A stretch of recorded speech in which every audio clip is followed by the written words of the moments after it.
to introduce to you the three gentlemen that bring a trained eye to this event. And they all have tenure as judges at this particular event. I'm going to start on the left-hand side of the table by introducing to you Mr. Ron Hoffman from Vermilion, Alberta. Now, a lot of you would know Ron because he's been the program head of the Western Ranch and Cowhorse program for a number of years. He's also judged all over Western Canada, and you probably know him because he was one of Alberta's top quarter horse breeders and produced some awesome ranch horses, rope horses.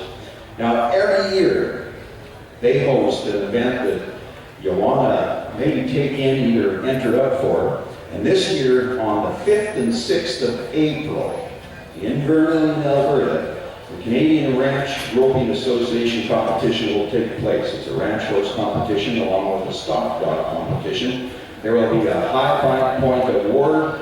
And if you're interested, mark your calendar to attend. If you're interested in entering up, talk to Ron or contact the college or check out their Facebook page and make sure you get entered up. Although I understand you can also enter at the event. Ladies and gentlemen, give it up for Mr. Ron Hoffman. He's here 8 consecutive years in a row. To Ron's right, another gentleman that has been here at least 4 years, possibly 5. I lose count when you're having fun.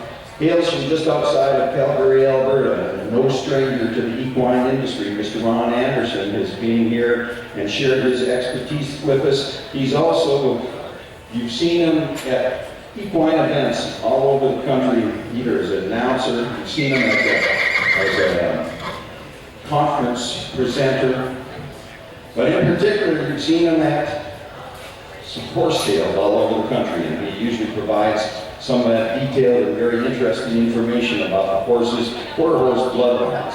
He's also an NRCHA judge, and we have developed a real appreciation for his presence at this event. He's got the gift of gab. He's got one of the greatest sense of humors I've ever run across. Ladies and gentlemen, give it up for Mr. Ron Anderson.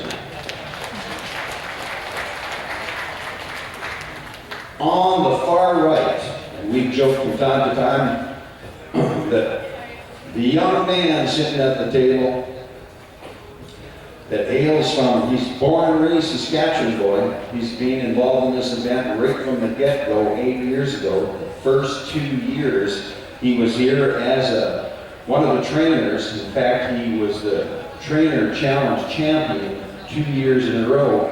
We finally had to promote him to the judges table. He sometimes questions whether that's a promotion or not. But he is in good company.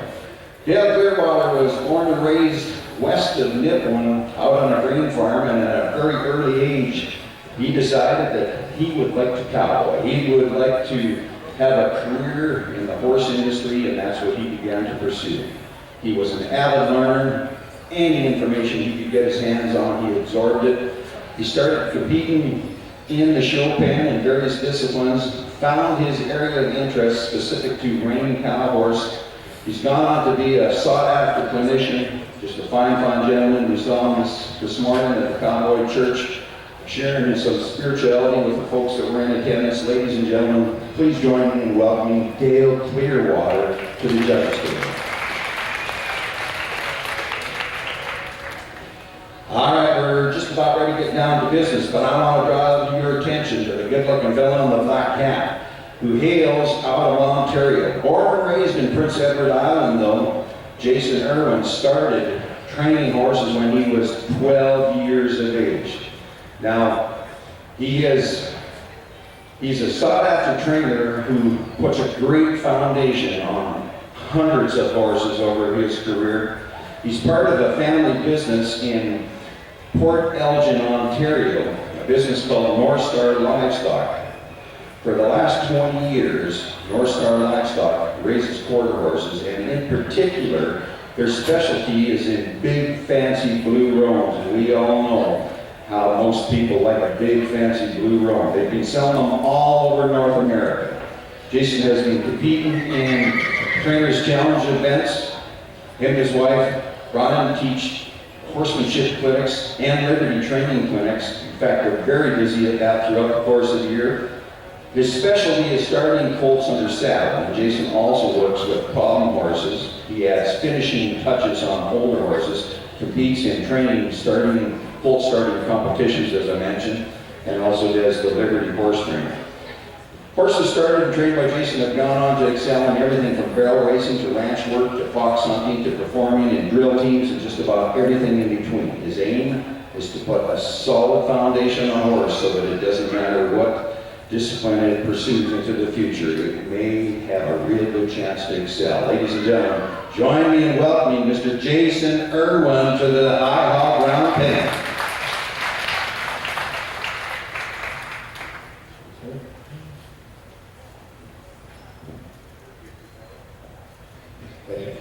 Okay, we hand over this filly and we start the clock for a 60-minute time frame. Is it 60 or 45? 60 minutes this morning. Oh, it is 60, okay. Even better. So I'm just going to get this filly to move around me just a little bit here. Nothing real tricky, but I'm going to use this little crop here this morning. And the reason is, it just lets me stand my ground just a little bit more because she can sometimes get sticky. And then every once in a while, I'm just going to yield those hindquarters. Sort of like so.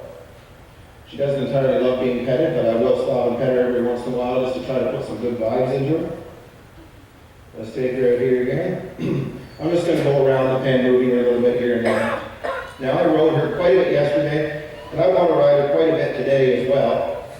But I'm just going to work off a little silly in there, and I think there is a tad bit here. You might notice that yourself. She yield the hindquarters there. So that's pretty decent. And I'm just going to kind of do this for a minute. Here and there, I like to do a different spot. So you can kind of see the different things around the pen as we go here.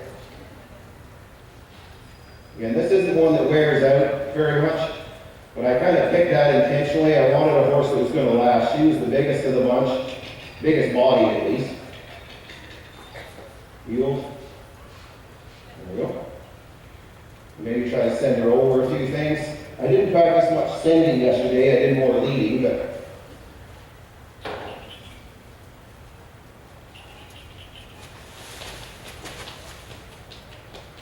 yeah.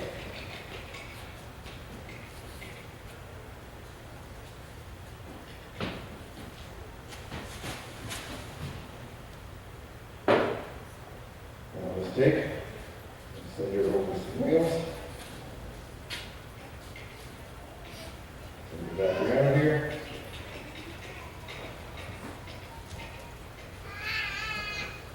See if I can't send her through these barrels. Wheel the hindquarters. See if I can't send her back the other way. I might send her around here just a couple times. I don't want her to get too close. Wheel the hindquarters. I'll send her around from this side. Wheel the hindquarters. Send her around from this side.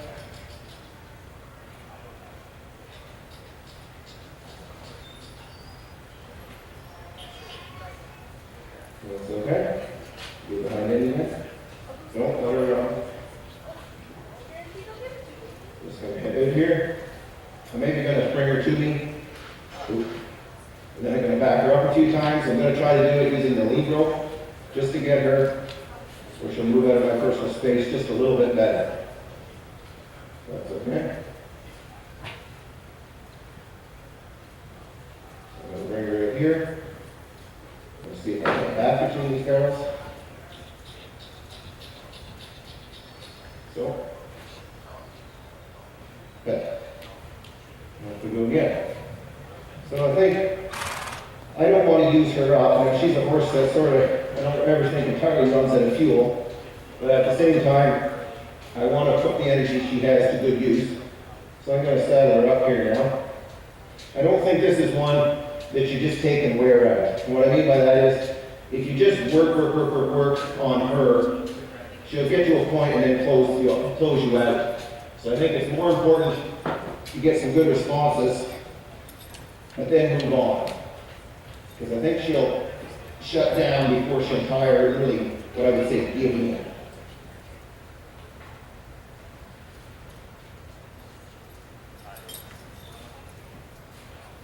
Just a little more equipment on here this morning than I had, so it might take me just a second. Get everything done up.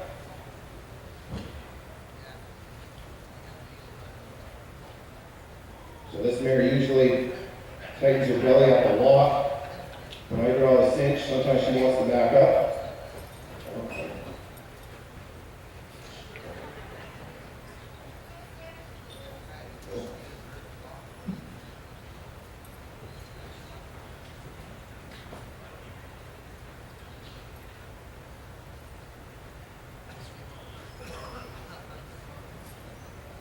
So you kind of see there, every time that saddle is on, she sort of has to have her whole say about it. But I just don't make a big deal of it. I just kind of keep her still as I can and get things done. Now I am going to put the breast collar on here.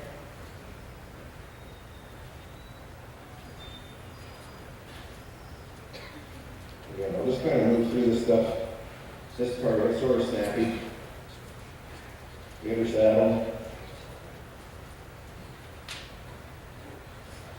There.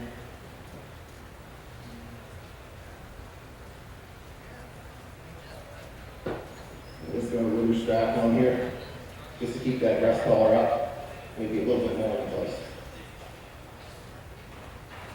Here.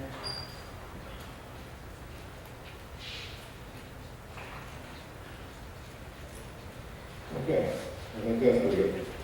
Now she might bow up a little bit when I move her around, but again, I'm going to keep the whole of the lead rope because I think we've done okay as far as keeping this mare from bucking and figuring out how to buck. So I don't want to let that kind of sneak away. Let's bring her around here.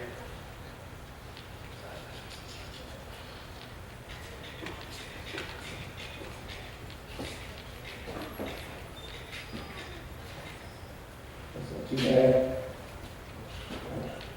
You get the hindquarters. With her, because she does tighten up so much, I have to keep going back and checking the cinch a lot. Because she'll tighten and then she'll loosen up a little bit. So I don't want to get on the saddle halfway done up. So I'm going to switch to this long lead here.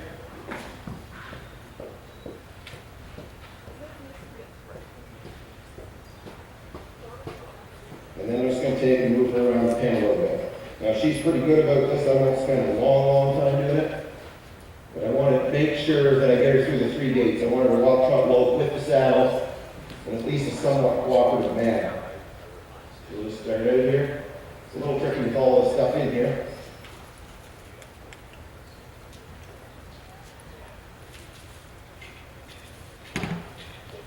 Get around the perimeter now.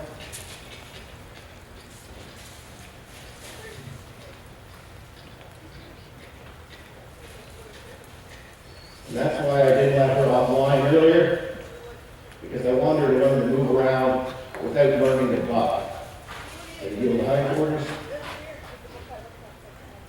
So, I'm going to check my saddle again. See, every single time I go back here, I'm able to get this one more. So it just shows if I saddle up, snug it real tight, and stepped on, it'd probably be loose. At the same time, I don't do it up too tight to start, because sometimes, one, they'll buck because they don't like it, but two, if you cut their air off too much, sometimes they almost feel like they can't breathe once they do. So if you have the saddle not loose, but snug enough to hold on, but not so much that they feel they're being constricted, well, constricted too much, then they'll take and just be a little more accepting about the whole procedure.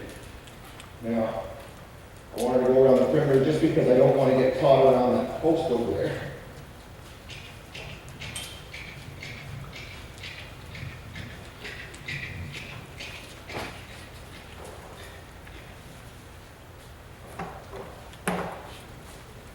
And she was moving, so although that wasn't what I call pretty, I kind of messed up just a tad there, no big deal. So there she's trucking around, not too bad. I'm going to take and put the bridle on her now.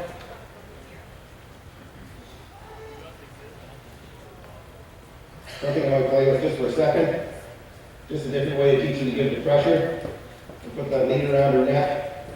I'm just going to pull, take a step back and let go. And I'm just going to pet on her, then I'm going to pull, and she's getting to that release. So let's take her down, put the bridle on. Now this mare has always been a little bit ornery about her face, so bridling hasn't been her easiest thing. It's not been terrible, but she usually has a little bit to say about it. So I'm still putting the bridle just a couple notches too loose.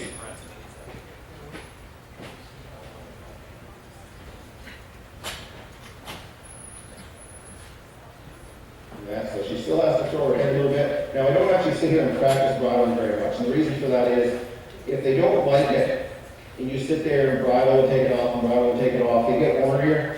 So I find just get it on every day, don't bump their teeth, and as time goes on, pretty much 99% of horses get over that. Now there's the odd one that I'll really work on teaching them to drop their head on cue if they have a real problem with it. But that's usually a horse that's an older horse that the person has banged their teeth quite a few times on with the bit.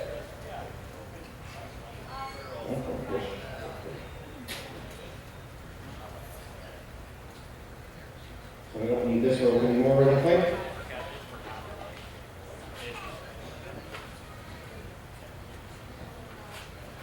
So I'll put here, put this on for later in theory.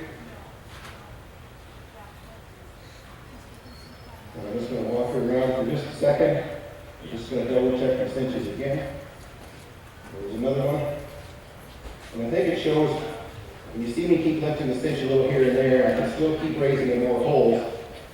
It shows just how tight she was, and I think it also shows how high the odds were that she would have been bucking if I approached this in a different way.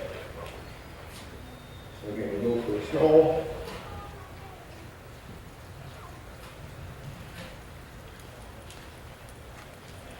Keep it right where she's still being polite. Pull her up here. Check the cinch one last time. Wait for her to stop. Now she gets into backing sometimes, and she figures that's it. I'm going to sit here for at least 30 seconds or so before I walk off, because I want this mare to learn that when someone gets in saddle, she's to stand until they say go, not until she says go. If you do this from the first ride, then a lot of times the horse walking off on you will never become an issue. If she wants to step out just a little bit here, that's fine. I'm just going to guide her where she's going. So something you'll see too, when they want to move, in the early stages, it sounds dumb. Everybody thinks you want your horse to go slow and you're trying to just hold them back. But a lot of times with colts, the problem is getting them going actually. So when they want to go, unless they're really going to bolt off, I'm happy about it because that forward motion a lot of times is the hardest thing that there is to get. Now she wants to step into a lope possibly here. And I thought she did, but actually I was going to hope her going the opposite direction because she picks up her left just a tad easier. And I'm going to pick the easiest route first. Because she wanted to do it to the right, I would have let her. But if I have to sort of help make it happen, I'm going to pick the easier one. Okay, now she did it, but no. She likes to pop that back end up just a little bit.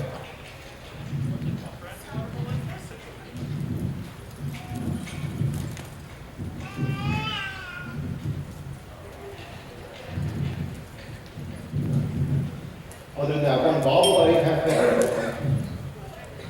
You got to pet her to stop, like that. A lot of times it sounds odd, but if you get them rolling, when people try to stop their horse, the first thing they start doing is pulling on them. And a lot of times the best move you can do is to push them on just a little bit, let them, wait till you feel them wanting to stop, and then when you feel that happening, you make them go just a little bit farther, and then you say stop, and they think, what a good idea. I'm just going to step up a little more. So, not doing that anymore.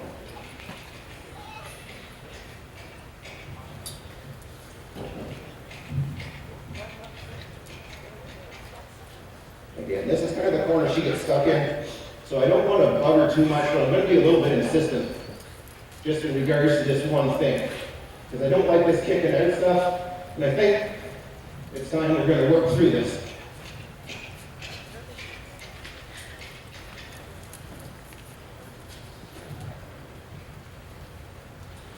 I'm going to kind of run her into this corner because this is where she gets stuck.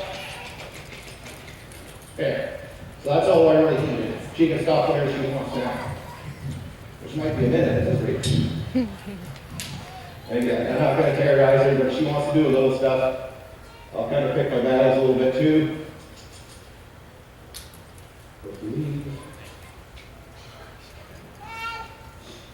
Now we walked over the tarp yesterday. On the ground, I don't know if we did it in the saddle. Good job. I'll just take maybe across that tarp a couple times.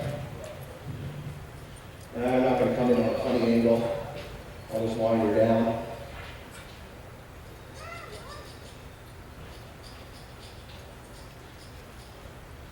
So when you get them to do something, I find it's a good idea to do it a few times when it's a scary object. If you do it once, sometimes you just get lucky. But I want to repeat it till they kind of understood that it's no big deal. So you'll see that quite a bit with trailer loading. Somebody who says, oh, I took my horse out and walked right on the trailer, he knows so well. And it's like, yeah, that one fine. And the way I would look at it is I would take them off on the trailer until they got bored out of their mind with the trailer, and then work that right out of their system and never have an issue from that point forward. But I want to repeat until they have a pretty good understanding. I don't need to go until I get perfection, but I need to go until I feel that horse is accepted it. Now if we came out tomorrow and went to walk over the tarp, she still might pause, but I feel pretty confident I can get the job done. I'll go through there again. If she wants to cruise a little faster, she can. If she doesn't, that's fine too. We're going to work on, maybe try to figure 8 or something between here, just to show that she's got a little steering on her. When she tugs on the bit, I just give a light little bump, and then I release the moment she gives. Let's go up here again. Now, as far as scary obstacles, she's being pretty good with some of this stuff. I'm just going to take and maybe play with the bridge for a second here.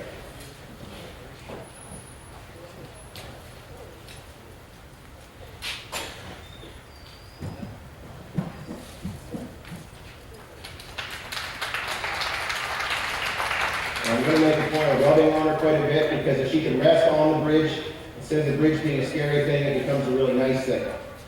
My wife has a paint gelding, her main horse. He hated bridges. He did not like those things at all. She'd ride him and then rest on a little bridge in our arena. After a while, if you turn that horse loose, he runs around the arena, runs, jumps on the bridge, and doesn't want to leave. So it kind of shows how they'll associate pleasant things, rest with pleasant things. Our most extreme example, though, we had a stallion once. Well, we leased him, and another ranch had him, and they would take him, they'd breed a bunch of mares, then put him on the trailer, we'd get him, breed a bunch of mares. Every time a trailer was coming, it was either a mare coming to him or him rolling the mares. You have never seen a horse that loved trailers more than that horse. The mom and dad were trying to load cattle one day out in the field. All of a sudden, the stud comes running from the farthest corner of the farm, runs past and dies in the trailer. They couldn't get him out. But that's the extreme associated with happy things, but you kind of see my point. So I'm just steering around lightly. Now something else, oh, she is a lot of horse. I still have to have her last this afternoon. So there I'm working a little bit on her turn. We may turn this into a spin at a later point. I'm just giving a light little bump when she gives, I release. Then I'll just walk out of it and keep that forward momentum going. That isn't half bad either. I might do that then. See if we can't get a nice turn. When she gives, I let go. When she gives, I let go. When she gives, I let go. When she gives, I let go. So although she's still throwing her head up just a little bit, you can see that she was giving to the pressure. Now I need to be able to get up this little pole at some point, I guess, to pick the rope up off it. So I'm going to come in and just rest by it. I'm not necessarily going to need to get her in the perfect position at this moment. Now I don't want her to rub off.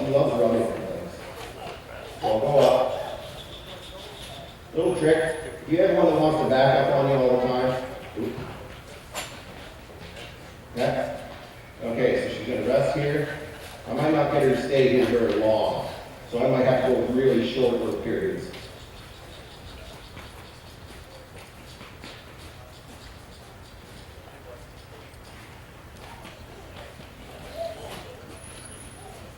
There.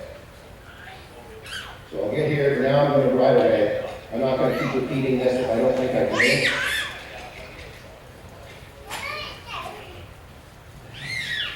Now she wants to step up here, and by all means, no let her. I'll just ride around, cruise. Now something I can do, this doesn't involve actually training as in making her do anything, but if she wants to walk around a little bit, I won't guide on her for a minute, but I can twirl this. It's just a way to get her used to something. I don't really want her backing up anymore. That's the one thing that I'm not struck on. Just because she uses that as an evasion.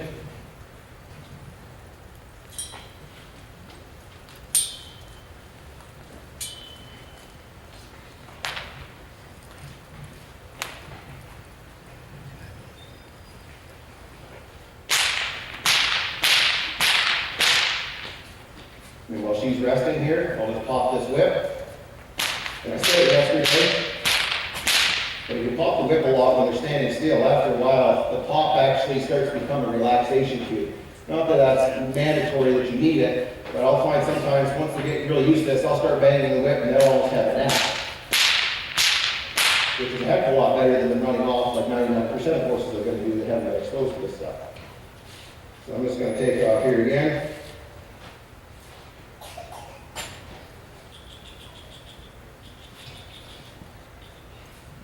Something when I give her a tap with the reins, she kicks up with her back hand. So sometimes I'm switching it up and just tapping her behind my leg because sometimes that hind end is almost a trigger for her. So let's play around. I'll maybe try to get her to back up on purpose here in just a second. We'll stop. And then we'll back up. There, there, there, there. So that isn't half bad either. And again, I didn't pull steady. I pulled when she took a step, I released. When she took a step, I let go, but then I immediately just put a little pressure on again. And wasn't all that trigger. So now I don't want to get crazy here, because I do have to have this mare last. So even though sometimes it might not look like I'm doing a ton, just cruising around here is getting her used to carrying her rider in a pretty relaxed frame of mind. So I still feel like we're accomplishing a heck of a lot. Maybe try the bridge from the other side.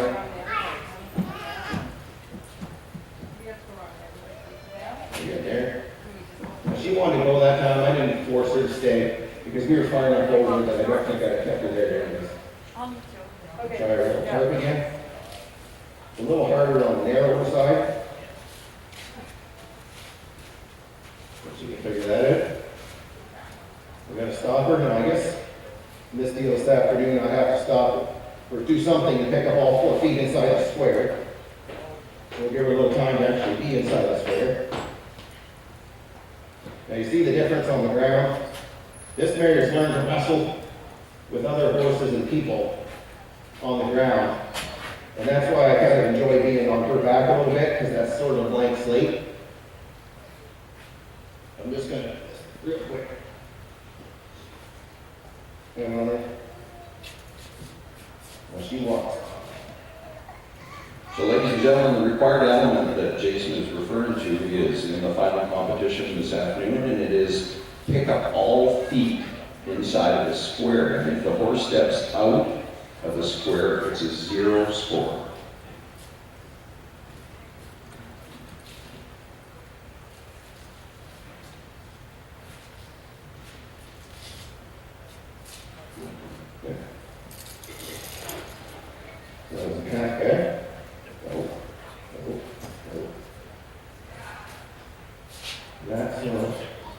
I guess one thing I haven't done is I haven't dragged anything yet. So I'm going to play with that for just a minute here. I'll get my lariat for that part.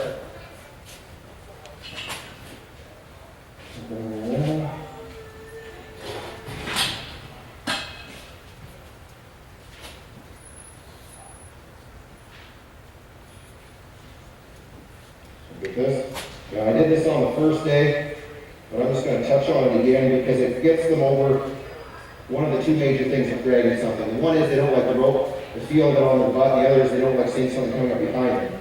So I'm going to tackle that one step at a time. I'm going to bring her out here. And then I'm going to put the rope over her butt. And now I'm just going to lead her around a little bit, feeling that. I'll put just a little pressure on here and there. Actually, in this case, I think I'll just sort of run her around me using this. So I can pick up and release. I can give her little rewards as we go along.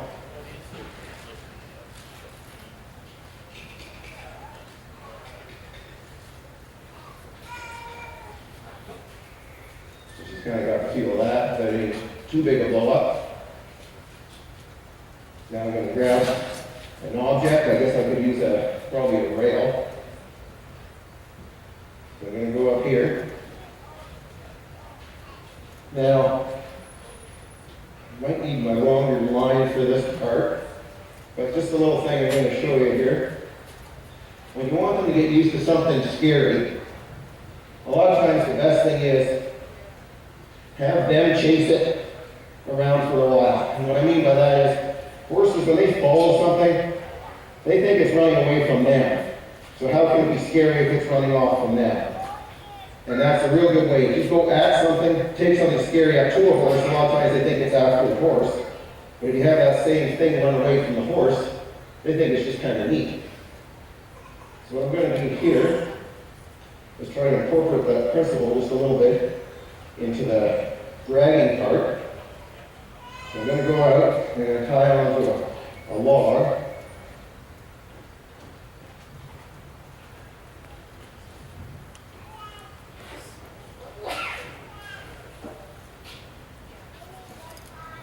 And then what I'm going to do is, I'm going to feed this line in a little bit. She's coming even quicker, the problem is. But I'm going to have her chase this log around. I wish she wasn't chasing it as fast. You're not making this easier.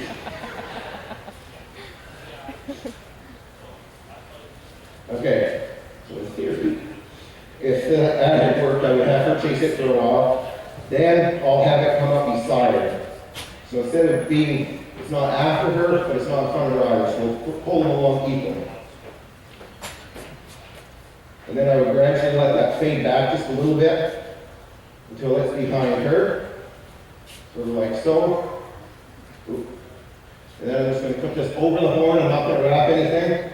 If there is a fuss, all I have to do is throw this rope back over the horn and she's free of it.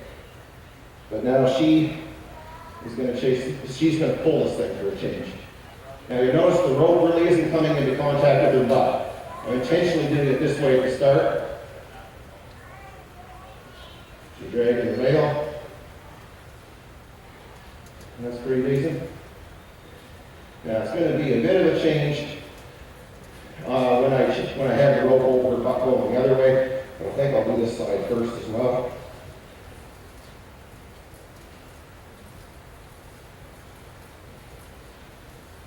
So because she's already chased it, seen it, I don't feel like I really have her chase the rail to start with, but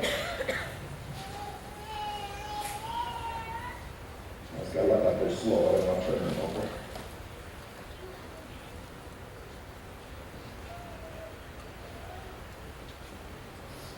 Okay. So now she's the one pulling it. Again, I can let go and help you if I want to.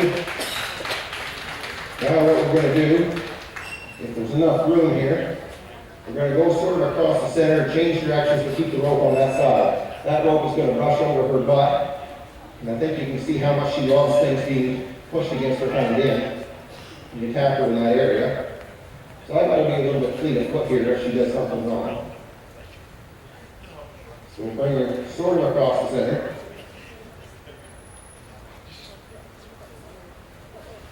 Now when we turn her, this is where she might not like this so much.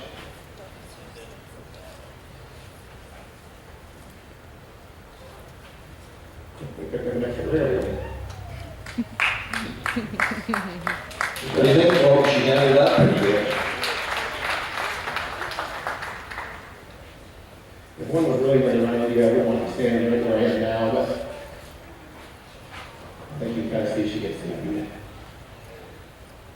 So that's pretty good.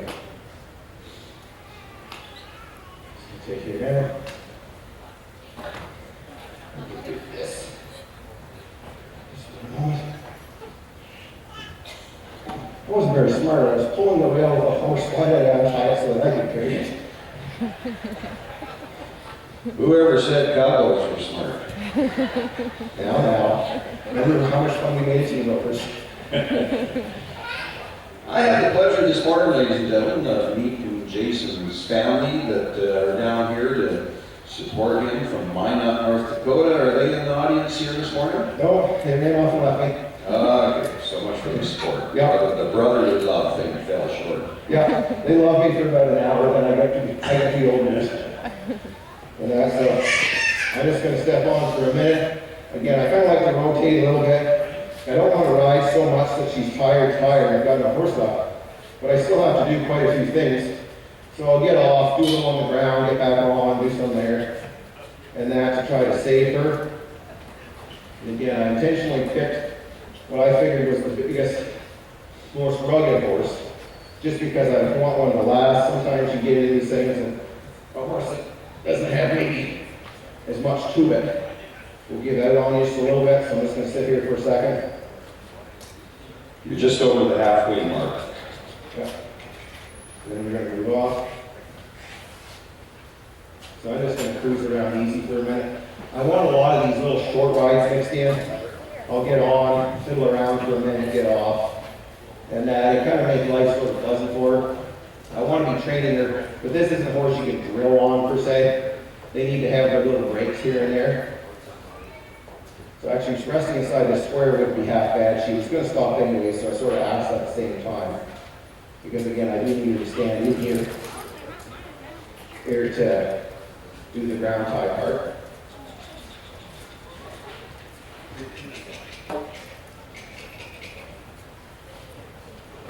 So I may see if I can get her to go around here, just for fun.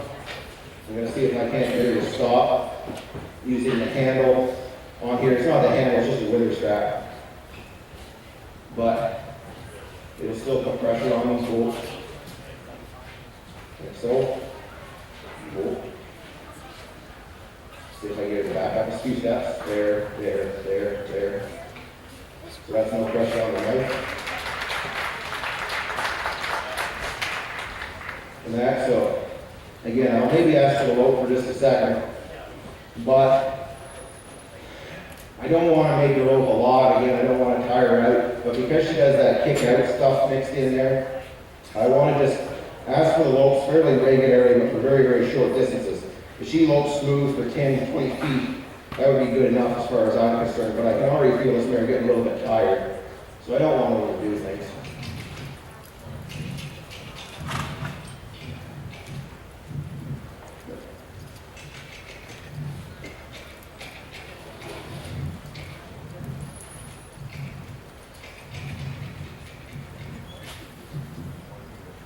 That's pretty decent.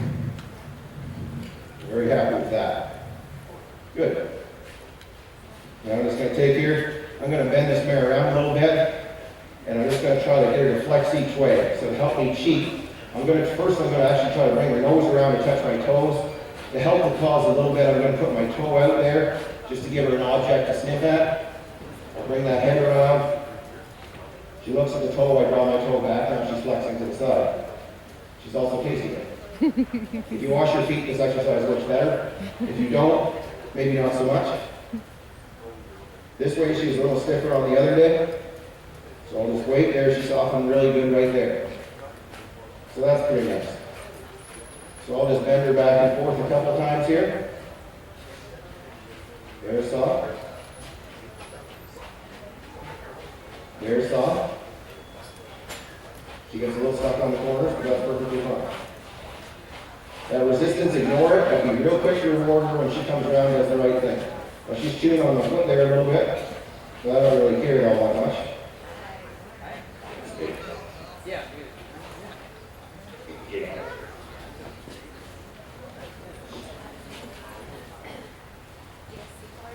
One second.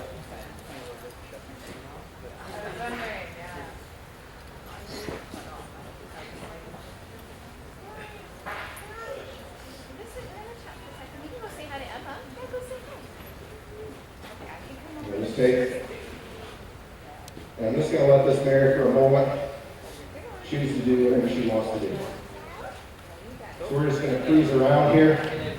And although I'm not going to suggest you go home and get this to whirl right off the bat, well, you can now invite some people over. It will be entertaining, I can pretty much promise. Put your head down. So we're just going to roll around here a little bit. And I'm just going to give her head. She can do whatever she wants other than this.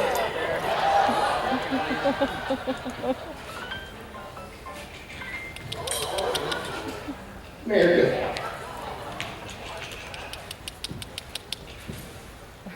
Oh. Okay, that was well. Oh, that felt good. Oh.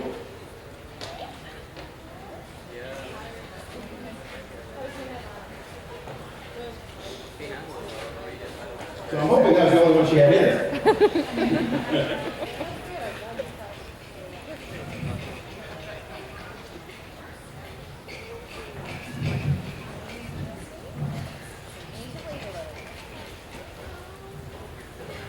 So we're just going to cruise around here. Now, other than the lay down part, if she can choose whatever she wants, then I can't really be stressing her out. No, no, no.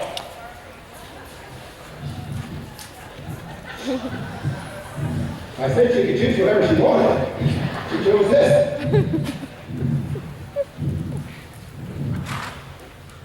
Okay. This mare has quite a bit of tension in her at times, not others.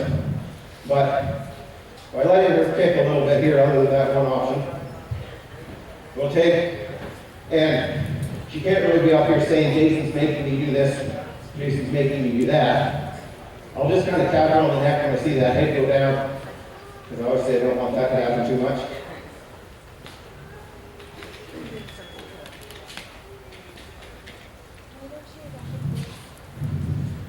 She can just move.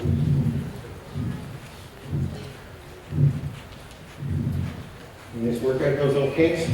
I'm going to see if I can stop her somewhere around that blue tarp. Overshot the mark a little bit. Go back her up. There. How about that, folks? We're down to about 22 and a half minutes left in this 1 hour session. Okay. Oh.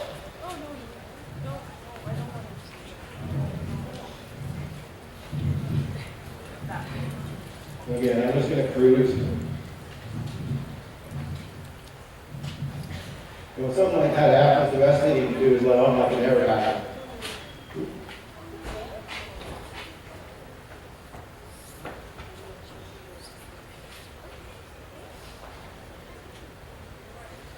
Okay. Go for a stroll.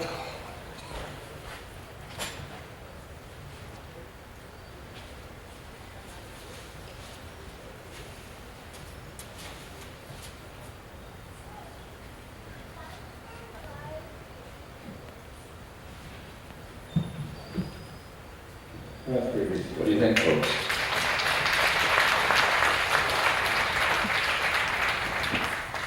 I'm going to take, she'll stand there. I'll see if I can't work on my ground tie. Just a little bit. She might not like it on that bridge enough. Okay. So I'm not going to worry too much. I'll do a ground tie maybe somewhere else. We'll try it here. Oop. Let's go down her side.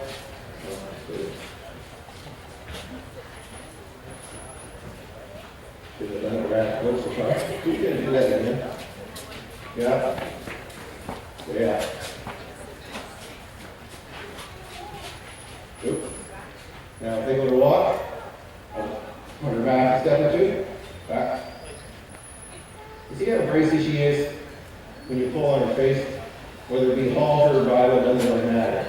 But she kind of, every horse has their own sort of resistance, and this one has it through her head and neck. That's not, she's resistant actually in her mind, but where she shows it off comes out through her head and neck. So when she doesn't want to do something, that's where she kind of, again, Just gonna put her nose back, she didn't move her feet. Try going the other way. Oh, again. I'm just gonna put her back. And I want her just to rest there. Now, partly she isn't a very restful horse. She doesn't like to stand around too long in any one place. So it's not an exercise like this is harder for her in some ways, although I'm not really asking her to do much of anything. So now, I'm also going to see, it's nice to get them apart, but I'm going to see if I can cause this horse to come to me from a distance. So I'm going to go out here, and then I'm going to catch her attention. No, don't be, laying down might be more priority. And then I'll see if I can't draw her in from a little farther off.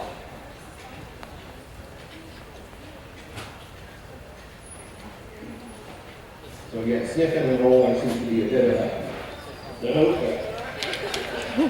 You gotta be kidding me.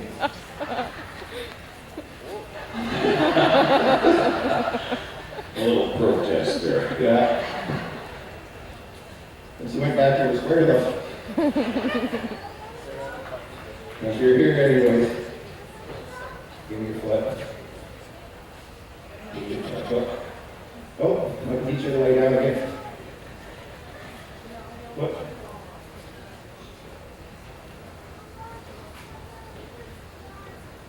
Foot. Okay. Are you decent?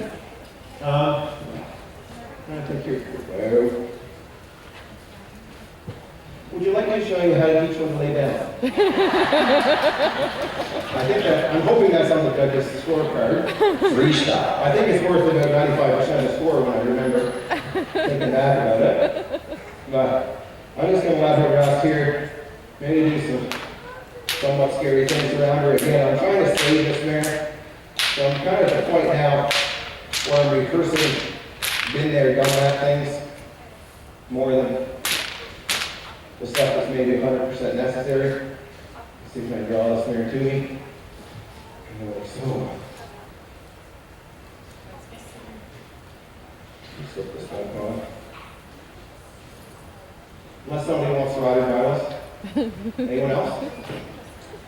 See if anyone wants to turn? No volunteers from the crowd? No. They don't seem to be participating at this point.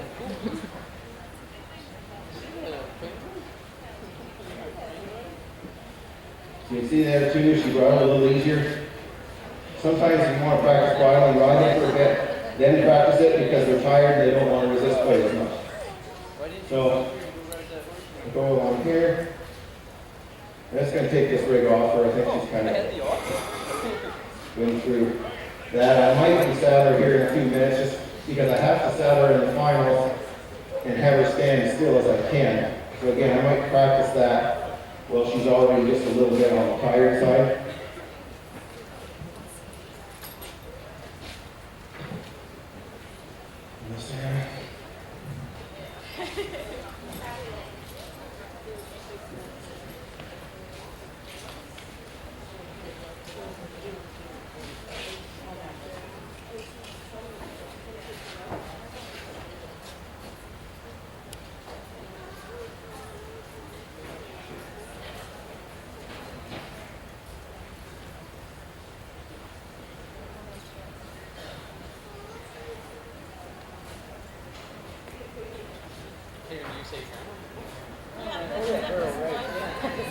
I don't want her backing up too much. I'll just tap her when she's back.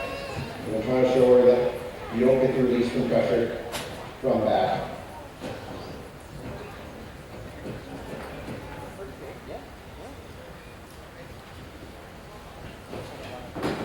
Good. I'm just going to ride around for just a minute here. Now this would obviously be a different feel on her back for the first time. Well, I'm hoping not too different. I'm hoping different good.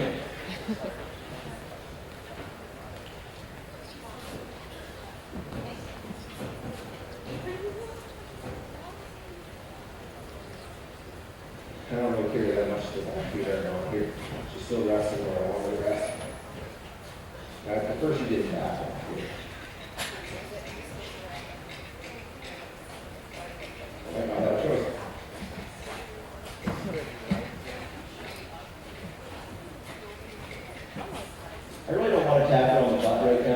She would say that. But I don't know if I want to do it. You're down to about 15 minutes. If we have an animal communicator in the house, send it by. Go there.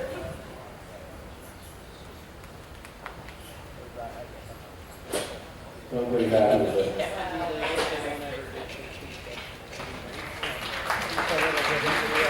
Sounds like the crowd are too. We've had a lot of fun since we've been here. We get a kick out of these things. We ride a lot of horses at home, but you go to the barn every day and ride a ton of horses by yourself. After a while, it's still interesting, it's still fun, but you can get a little routine. So these things we really enjoy coming out to them, and the people are always really fun, and we make new friends, and it's just nice. And so this expo here, the folks that run it, has just been tremendous. All the folks in the crowd, everybody's come up and been encouraging and stuff like that. So it's pretty nice when you can have something like that, I think. And in the horse industry, it seems like you get a few people that maybe go around and get a little bit of a bad name here and there, but not even on stop. Not even really terrific stuff. I think this kind of shows here this weekend. So I'm just going to play around, see her a little bit, and stop. Work on flexing. There.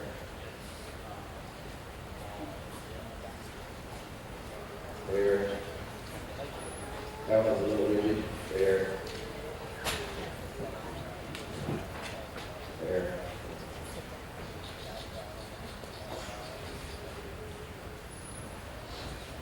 Over so sharp. And again, because I don't have a ton of time, I'm not really showing her the actual rest here. She's going to do it anyways. So I'm going to let her, because again, I'm that deal where you get scored 0 if they walk out of here. That can matter. So I do want to make this a rest place. The many rest places I'm going to have are in this thing and on that bridge. But I should do a little bit by that rope, really. Just because that's sort of, I got to be able to ride up there and pick my rope off it if I understood the rules correctly. That's correct. The required element is pick up rope, which is connected to a log. Drag the log a minimum of 10 feet. Okay. We'll do it here.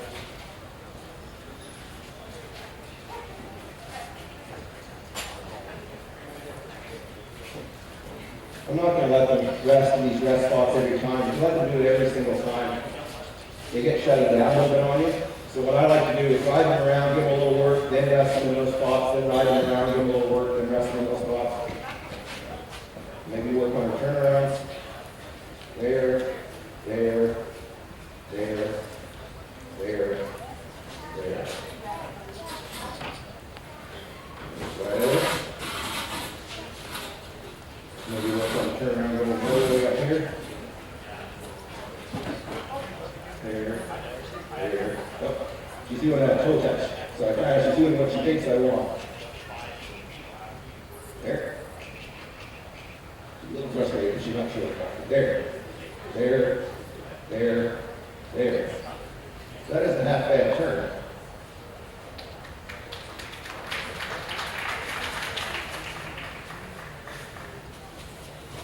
So just cruise around a little bit more.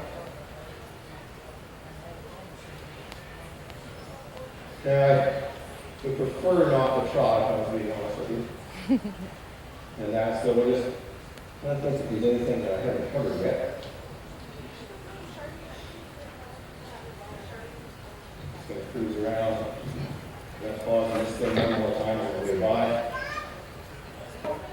Here's some of the required elements for later on this afternoon. There's a section specific to ground work to include lead horse between 2 barrels that are set 4 feet apart. And of course, ground tie inside of the square, walk a circle around the horse. Pick up all feet inside the square. Lead or send your horse across the bridge. And then of course the judges will be assessing how the horse stands and accepts the saddle and bridle. That's the groundwork requirements. When it comes to under saddle, the horse, the judges will watch how the horse stands for mounting. We'll be making a small right turn and a small left turn, gates from a minimum of 40 feet in both directions. We'll stop and watch for you to back up 5 steps. And of course, we talked about the rope, we talked about walking or trotting over the rails that will be set 3 feet apart. And of course, local circle to the left, local circle to the right, and over the bridge. And there's some overall scores to include how the horse handled what was asked of it, whether it was relaxed and trusting. The judges will be making a score based on the showmanship, the individual display of horsemanship, loading into a trailer for bonus points, walking over a truck for potential bonus points, and any kind of freestyle you may want to add. Okay?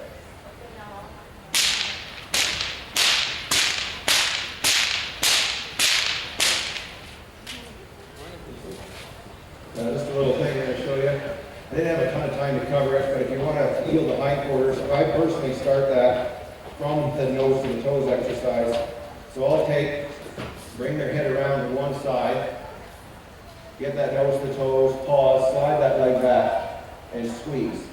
And I'll just bump here until I feel that hip move over. It's a little hard to do there, to be honest with you. There. There goes the head. So the front end went after it, but I don't really care that much. I still got the hip over. Again, I thought this out I was done when I still have my second one. Once you get the nose, back, there goes the hip. We only went one little step. Oh, one more now.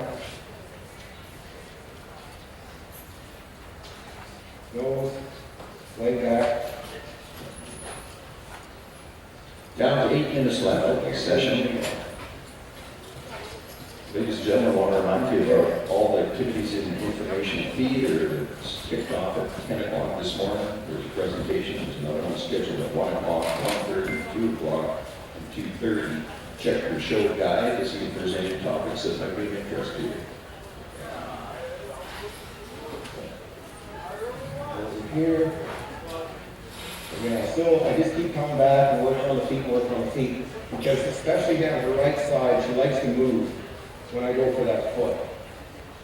So I don't want to, it might be a little boring to watch, but it is important. Now this side, she's usually a little bit better.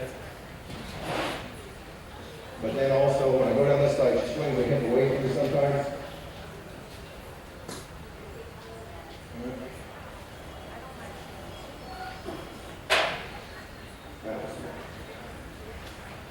So again, now I'm just going to work on the ground tie a little bit. I'm going to let her rest in the square. I don't want her coming to me. She used to take a step forward. I'll kind of trot out quick and pull on the halter or the bridle, step her back. And she likes to lay down and walk, so I'm not entirely sure if I leave it too long. She might do it. And also, I know that I had her on line quite a bit, so it was hard to sort of demonstrate the part of it catching in that, but actually I find it's easier to teach that while you're on the line in the beginning, and then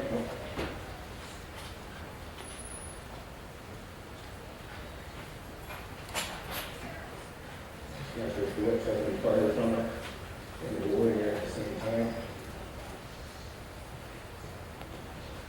But then I would like to be able to pay attention. We're not rolling.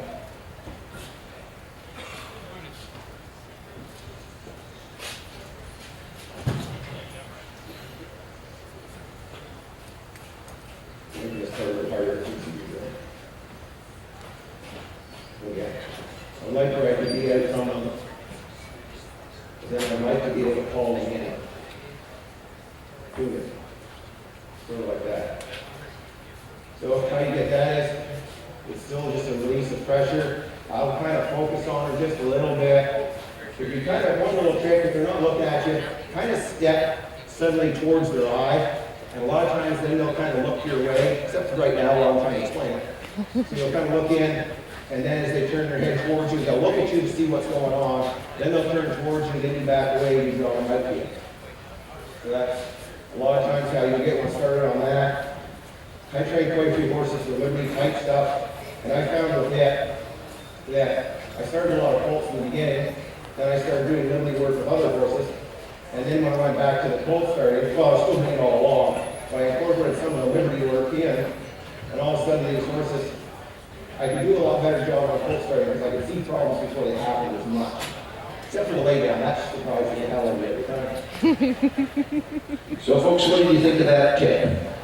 That was worth the price of your admission right there. If we can do that, I don't know what she wants. I don't need to be involved with that, except for she's raised.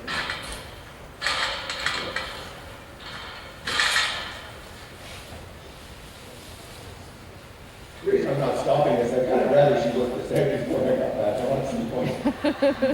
She wants to roll that money back. You have a gift for the movies, I think. Yeah. If Troy Roberts is still around, I think they'd probably buy this horse. And that's no, I see okay. She just loves the dirt here in Saskatoon. So much different than corn in Saskatchewan. Well, if there's a part about, I think is your horse relaxed, I think we should score a little on that.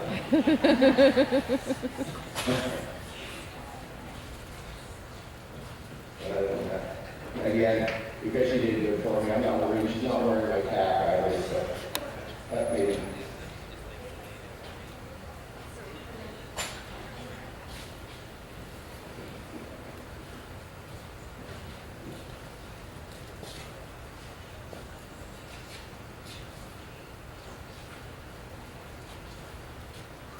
Okay, if I don't get this down, I won't get it.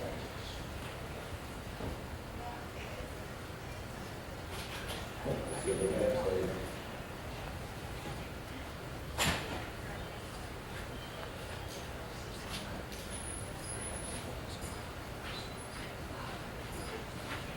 You can just about read your mind, eh, folks? It's like nobody rides me until I leave the room.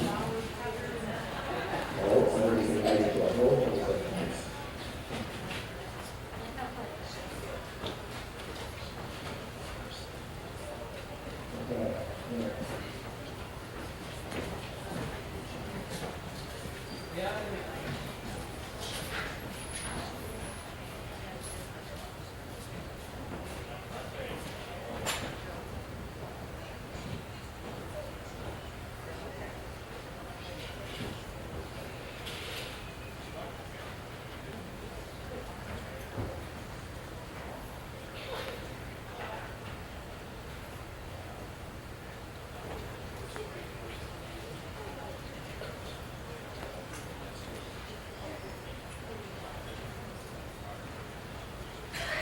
I'm just going to keep it.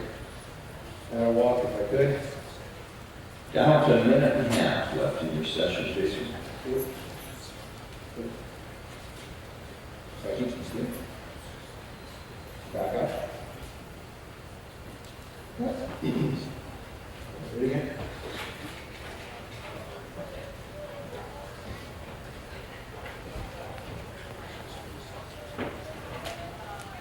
Let's move it around for just a second here.